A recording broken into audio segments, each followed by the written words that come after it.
Hello, my name is Dr. Bob DeMaria, the Drugless doctor, with cleansing from head to toe, what you need to know. And you know, that stomach and digestive area has so much to do with cleansing and detoxifying. You know, so many times patients come into my office and say, Dr. Bob, what can I take? What can I do to detoxify my body? What do you suggest that I do for cleansing? You know, it all comes down to digestion. But there are so many body signals from the digestive system up that can create issues, and our body signals to me. Let's just talk a little bit about perspiration.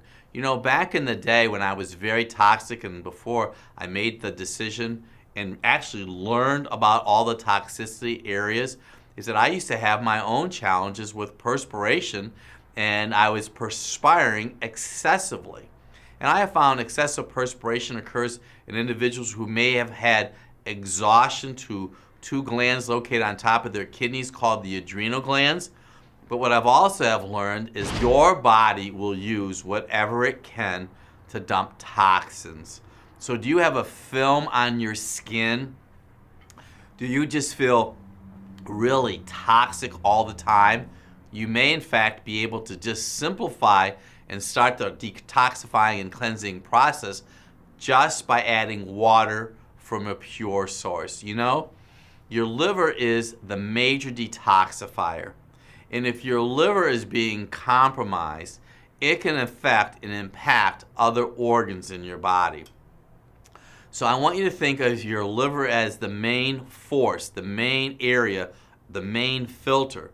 But if your liver's not functioning, your kidneys can figuratively become your second liver, doing what they can to process all the toxins. Do you know that some of you may suffer with high blood pressure because your kidneys are not functioning optimally, because your kidneys are also doing what they can to eliminate the toxins that the liver's not been able to do. Once your kidneys are compromised, you know what the backup kidney is? Your feet. If you have sweaty, smelly feet, you could put all the potions and lotions on your feet. Until you clean up those kidneys, you'll still have a foot problem. But it's not really your kidneys, it's your liver.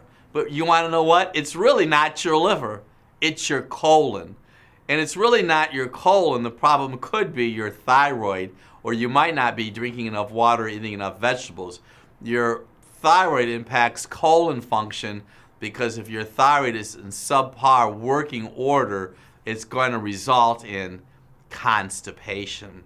Going back to the liver, your liver has phase 1 and phase 2 of detoxification. And part of the process, and there are many pathways of detoxification, of cleansing and detoxification that occur in the liver, but some key ingredients is sulfur. Your body needs sulfur to eliminate toxins. And do you know what good sources of sulfur are? Probably one of the most unique, universal sulfur-based foods. Are you ready for this? It's broccoli. I know, broccoli. Broccoli is a very important food. I personally have broccoli every day on a mixed green salad. Now I'm going to encourage you to steam your broccoli, saute broccoli with olive oil or rice oil with some onions. See, onions are a great source of sulfur also. Broccoli, cabbage, cauliflower, onions, and garlic are great sources of sulfur. Your liver needs sulfur to combine the toxins with.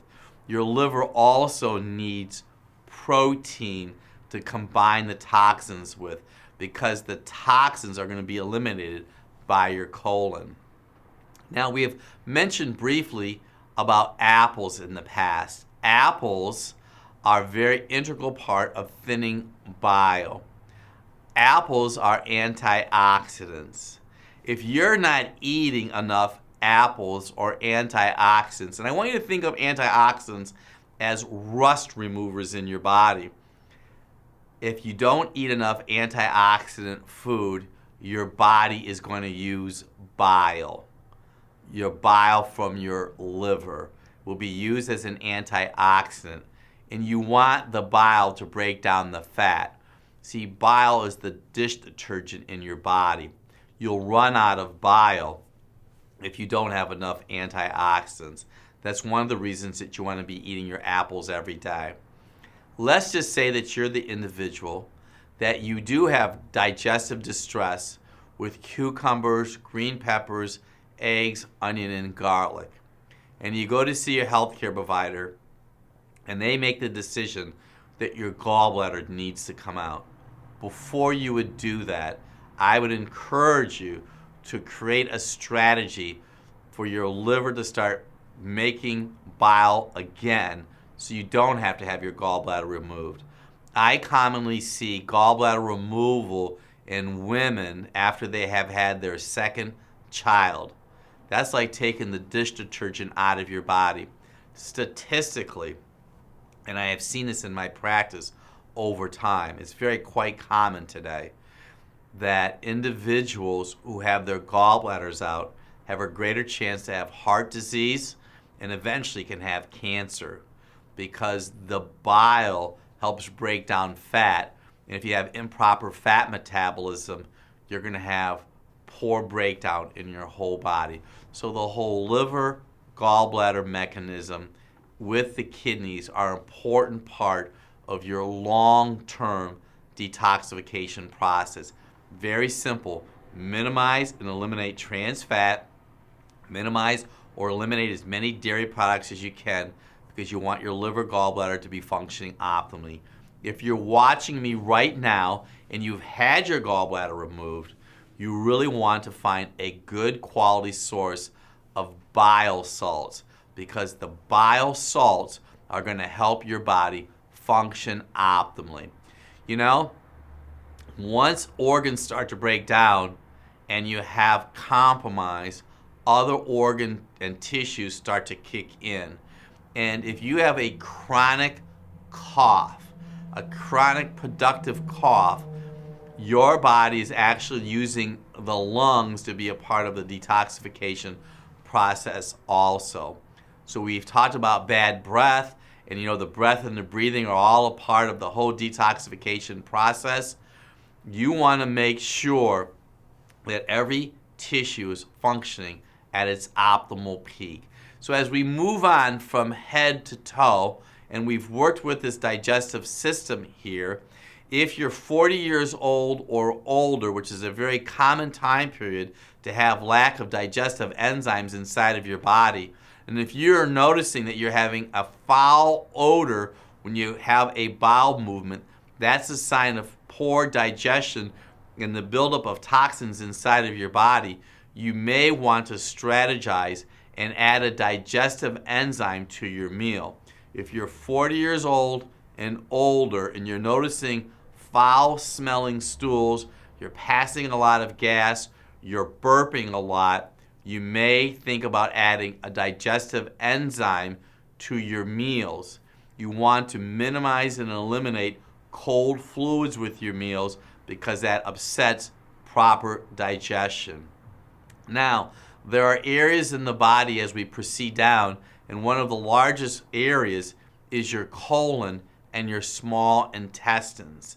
Your colon and your small intestines are areas of tissue that absorb nutrients. And you want to make sure that you have a bowel movement every day. Now, I'll have patients that will come into our office that may have not had a bowel movement for 2 or 3 days. That is not normal. We had one particular woman that hadn't had a normal bowel movement for over 30 years. You can say, Dr. Bob, how could anybody live for over 30 years without having a bowel movement? Because she took a laxative every day of her life. Now, when you wake up in the morning, this is what I'm going to suggest that you do. This is a part of the simple cleansing and detoxification from head to toe. You want to start your day off with a warm glass of water or hot water, pure water, and I want you to get a wedge of lemon, of organic lemon. squeeze the lemon in the water, sip on the water, and then when it's done, it's okay to eat the pulp of the lemon. That's going to promote optimal liver function, so your liver is going to be dumping toxins. If you would like, and this is something that's very wise and very logical, very simple to do, is add parsley to the water. See, parsley helps purify the kidneys. The water and the lemon are going to help purify liver function. And by doing this on a regular basis, you're going to start the detoxification process for your whole body. And your colon is going to move. Because see, you want to have a bowel movement within the first hour or two when you arise in the morning. If you don't have a bowel movement but every 2 or 3 days, your body's going to have auto-intoxication, where your body starts literally absorbing the toxins and the nutrients. The best way to have optimal colon function is you want to drink water from a pure source. You want to eat fiber-based vegetables, preferably non-starch, but green vegetables, lettuce, radishes, broccoli, and cabbage. You may or may not know, but avocados are a great source of fiber.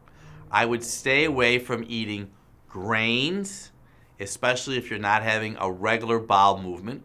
If you do notice that you have cold hands and cold feet, chances are you may have a low thyroid or subpar thyroid function, which is going to eliminate and stop your colon from being released on a regular, timely basis. You want to have anywhere from 2 to 3 bowel movements every day. Without having those bowel movements every day, your body's going to start resorbing toxins, and that is not really healthy. An area that we have noticed, because a lot of patients will ask me, well, Dr. Bob, what could I take to increase fiber? Just from experience, we don't really recommend psyllium seed or psyllium powder. It tends to irritate the colon. We actually encourage flax powder. It's a little bit more gentle. We don't always encourage our patients to use a lot of herbs to irritate the colon lining to have a bowel movement, because what it's going to do, it's going to make you become dependent on those herbs. But what we have found, a lot of times people have a deficiency of magnesium. Yes, that's right. A magnesium deficiency will cause your colon to become quite sluggish.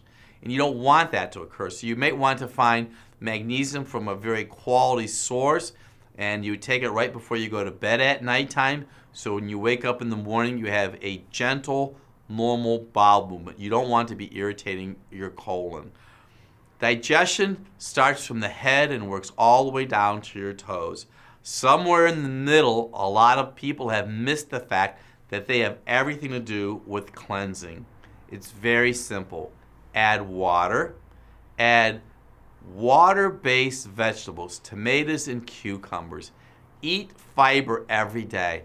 Maybe think about adding some flax powder, and make sure that you avoid the real items that would cause sluggishness to your colon, especially grain products. Digestion starts from the head, it goes down to the toes. My name is Dr. Bob DeMaria, the Drugless Doctor. Thank you for joining me today.